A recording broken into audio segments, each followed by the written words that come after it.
Over 4,000 people have summited Mount Everest. More than 500 people have traveled into space. But as of 2019, only 150 or so had ever managed to run 7 marathons on 7 different continents on 7 consecutive days. We're about to meet one of them. Torontonian Mark Hamlin became one of those people to complete that marathon challenge 6 years ago. He's recently released a book about his experience and joins us this morning here. Mark, good morning to you. This is an incredible feat, I think. I mean, we've just listed, what people have done and how few people have done this. What gave you the crazy idea to run 7 marathons on 7 continents in 7 days? I didn't start running until I was about 40 years old, and I was actually a pretty out of shape 40-year-old. And a friend of mine who was a runner signed me up for a marathon, and it kind of clicked. It was not good, it was not easy, but it was a challenge, and it's a little bit addictive, and things kind of built from there. You really do acknowledge that you're not the greatest runner necessarily. You're not going to sort of finish in first place or whatever, but you persevere. You like you said, you got addicted to this. But this concept of 7 and 7 and 7, that's just sort of way next level as far as I'm concerned. Yeah, it is. I mean, first of all, I am an extremely kind of average runner. That was the point of the book, really, was not to talk about me as a runner, not to talk about, even this race in particular, but really how, anyone can accomplish anything if they just have a bit of tenacity and grit and determination and stuff like that. I found after I ran my first couple of marathons, I wasn't really that interested in trying to get faster or do personal bests.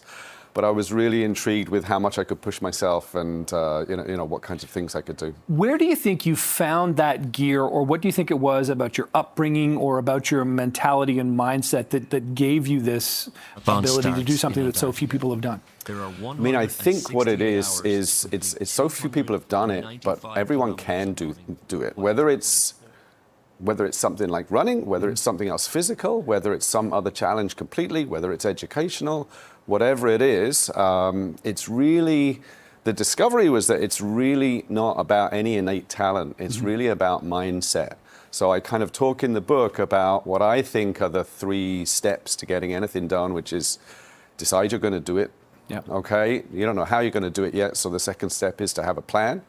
And then the third step is to have the discipline to carry out the plan. And once you have those 3 things, it doesn't really matter what it is. You can accomplish pretty much anything.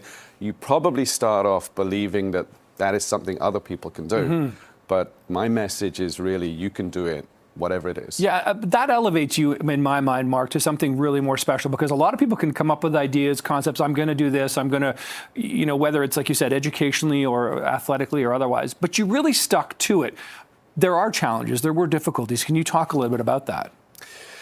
Yeah, I face as many challenges or difficulties as anything else. I make a real distinction between, say, it sounds like nothing, but if I were to say, I'm going to try and run my first marathon, or I'm going to run my first marathon, they sound the same, but they're actually, in my mind, pretty different, right? Because when I say I'm going to try and do something, then I'm almost giving myself an out right away, right? So, I tried it. I tried my best. So, and it's really just a mindset thing. I've run up against just as many problems as other people. I've been in races that I haven't managed to finish, but I then realized that it's still a choice. I can go back and I can maybe have a better plan, and I can still accomplish anything, but not because of who I am, but just because of that tenacity, maybe. So let's go back to that week when you did the 7 and 7 and 7 here. They say you only really remember about sort of 15 to 20% of kind of your experiences every single day. What still stands out to you the most? Is there one particular stretch, one particular marathon that stood out? Because that has to be kind of the week of your life, I would assume. Yeah, I'll tell you what, it was pretty tough. It was pretty torturous. And so what stood out at the time was how difficult a couple of things were. We started in Antarctica, which is an amazing place to go. But it turns out, I thought I was in really good shape because I've been practicing in Toronto and it was -15. This was in kind of January. So I thought, okay, I'm going to be in really good shape here. But we were running on hard-packed snow.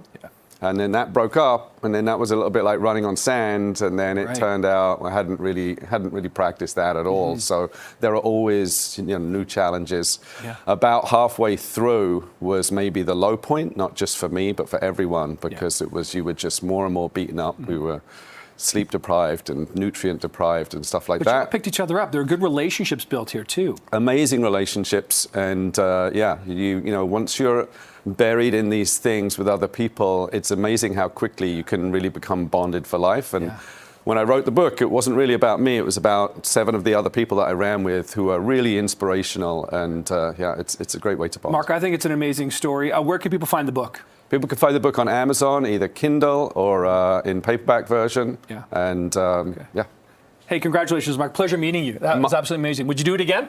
I would not do it again. I would do something else, but I would not do that again. I'm sure whatever you do, you can do it really well. Mark, good to meet you this morning. Thank you so much.